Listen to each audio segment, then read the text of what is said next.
Britain once built some of the toughest lorries in the world. They worked everywhere from narrow village lanes to desert highways. Then, almost without anyone noticing, they disappeared. The factories closed, the names vanished, and foreign trucks took their place. This is not just about old machines. It is about how an entire industry slipped away and why Britain never got it back. British lorries were once everywhere. They filled factory yards, lined motorway service areas, and dominated industrial towns across the country. They were not just vehicles. They were tools of trade, symbols of pride, and proof that Britain still knew how to build things that lasted. Today, those lorries are almost gone, not replaced by better British trucks, but by foreign designs built to different priorities. This is the story of how that happened. For much of the 20th century, Britain was a global leader in commercial vehicle manufacturing. Companies like Leyland, ERF, Foden, Bedford, Albion, Guy, Atkinson, and Seddon Atkinson produced thousands of lorries every year. These trucks were exported worldwide and trusted in some of the harshest environments on Earth.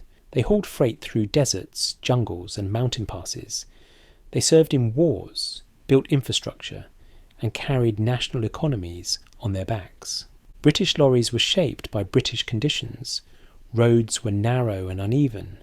Urban streets were tight. Long-distance driving demanded reliability more than comfort. As a result, British trucks were compact, rugged, and simple. They were designed to keep moving even when things went wrong. Mechanical simplicity was not an accident. Engines were accessible. Gearboxes were tough and predictable. Axles were over-engineered. Drivers and mechanics could repair most problems without specialist tools. If something failed, it could usually be fixed at the roadside or in a depot yard. This approach created a unique bond between driver and machine. Many drivers knew every sound and vibration of their lorry. They could sense trouble before gauges reacted. These trucks were not sealed boxes controlled by electronics. They were honest machines. ERF became famous for its modular approach. Buyers could choose engines from Gardner or Cummins, gearboxes from Eaton or Fuller, and axles from trusted suppliers. Fleet owners valued this flexibility. Mechanics appreciated familiar components. Downtime was reduced. Foden earned its reputation through durability. Some worked for decades with minimal rebuilds. Bedford became the backbone of British distribution fleets. Leyland stood at the centre of the industry, producing everything from light delivery vehicles to heavy haulage tractors. For years, British lorries were not just competitive, they were the standard. The decline did not happen overnight.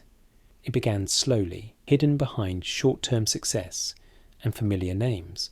One of the first problems was fragmentation. British truck manufacturing consisted of many separate companies competing for limited investment. Unlike continental rivals, there was little coordination or long-term planning across the industry. Government intervention was meant to fix this. Instead, it made things worse. British Leyland was created to save struggling manufacturers by combining them into a single giant group. In practice, it became a bureaucratic maze. Too many brands shared resources. Internal competition replaced innovation. Engineering decisions were influenced by politics rather than market demand. Money that should have funded new designs was spread thin. Promising projects were delayed or cancelled. Product cycles stretched longer while rivals accelerated. Labour disputes added further strain. Repeated strikes disrupted production. Missed deadlines frustrated customers. Fleet operators depend on delivery schedules. When factories could not guarantee supply, buyers looked elsewhere. At the same time, European manufacturers were changing the rules. Volvo and Scania invested heavily in research, automation, and standardized production. Their trucks emphasized fuel efficiency, driver comfort, and long-term operating costs. Cab designs improved rapidly. Interiors became quieter and more ergonomic. Suspension systems reduced fatigue. These changes mattered. Drivers noticed. Fleet managers noticed. British lorries still worked hard, but they began to feel dated. Cab designs aged poorly. Noise levels were higher. Ride quality lagged behind. Long-distance drivers spending days away from home increasingly preferred continental trucks. Marketing also played a role. European brands sold an image of professionalism and modernity. British trucks were associated with toughness, but toughness alone was no longer enough. By the late 1970s and early 1980s, market share began to slip. Bedford collapsed under financial pressure. ERF was eventually sold to MAN. Seddon Atkinson disappeared. Foden declined and closed its factory in 2006. Leyland trucks survived only as a manufacturing site under foreign ownership. One by one, the names vanished. By the early 2000s, the concept of a fully British, designed and built lorry was effectively dead. Trucks were still assembled in Britain, but engineering decisions were made elsewhere. Engines came from Germany or Sweden. Cab designs reflected continental priorities. Electronics replaced mechanical accessibility.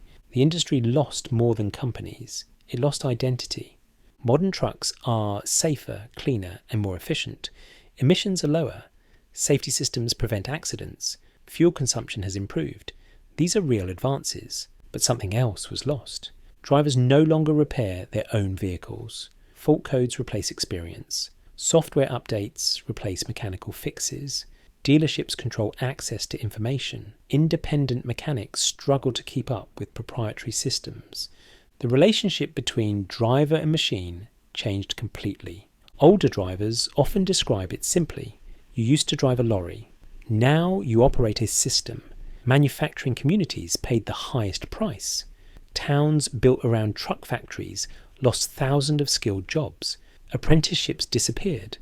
Knowledge passed down through generations vanished. Once those skills were gone, rebuilding them became nearly impossible. Some argue British lorries deserved their fate because they failed to modernise fast enough. There is truth in that claim, but it ignores deeper structural issues.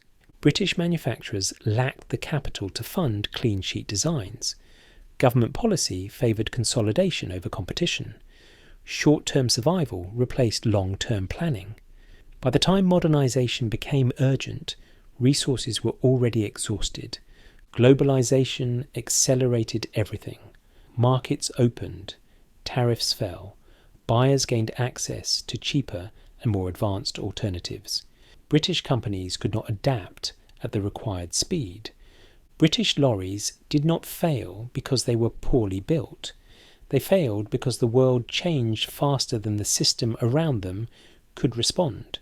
Today, restored British lorries appear at shows and rallies. Polished paint, rebuilt engines, and proud owners keep them alive. These vehicles draw crowds not because they are rare curiosities, but because they represent something missing from modern industry. People stop to look not just at the metal, but at the stories attached to it. Stories of long nights on the road, early morning starts, and drivers who trusted their machines completely. Many of these lorries are not restored as museum pieces. They are restored because someone remembers them working. A driver remembers learning his trade in one.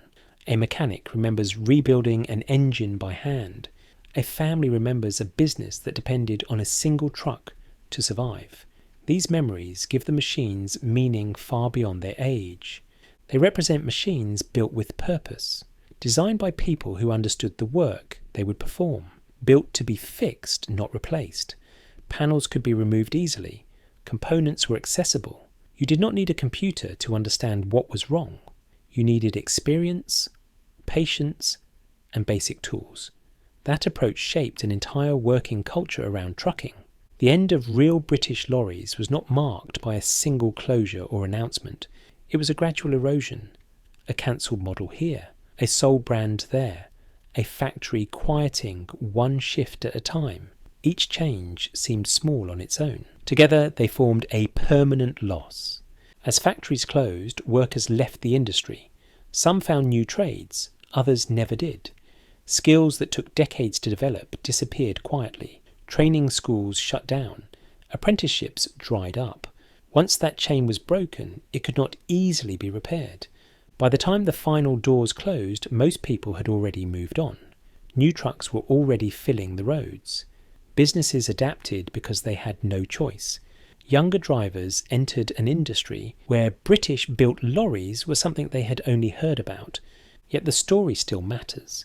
It matters because it shows what happens when industrial knowledge is lost, when decision-making moves away from those who build and use machines, when long-term value is sacrificed for short-term survival. These lessons apply far beyond trucking. Modern manufacturing often prioritises efficiency over durability, replacement over repair, speed over understanding.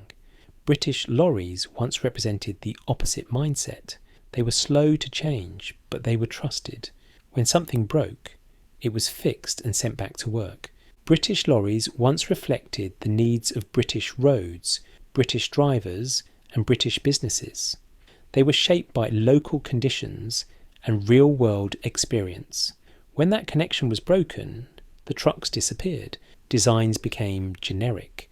Decisions were made far from the roads they would travel. What remains are memories, photographs, and a few surviving machines still working long after anyone expected them to. Some still haul loads, others are maintained purely out of respect. Each one is proof that durability once mattered more than appearance. These lorries also remind us of a time when drivers were central to the industry. Their feedback mattered. Their experience shaped design.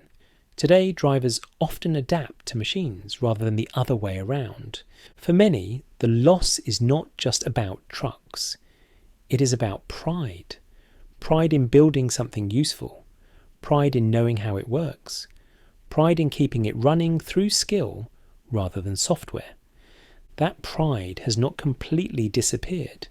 It lives on in workshops, at shows, and in the people who refuse to let these machines fade away. They preserve them not to resist progress, but to remember what was done right. The end of real British lorries is not only a historical event, it is a warning about what is lost when industries forget the people at their core, about how easily knowledge can vanish if it is not protected. They are reminders of an industry that once knew exactly what it was building and why. An industry grounded in experience, practicality and respect for the people who depended on its machines every single day. That is the true end of real British lorries.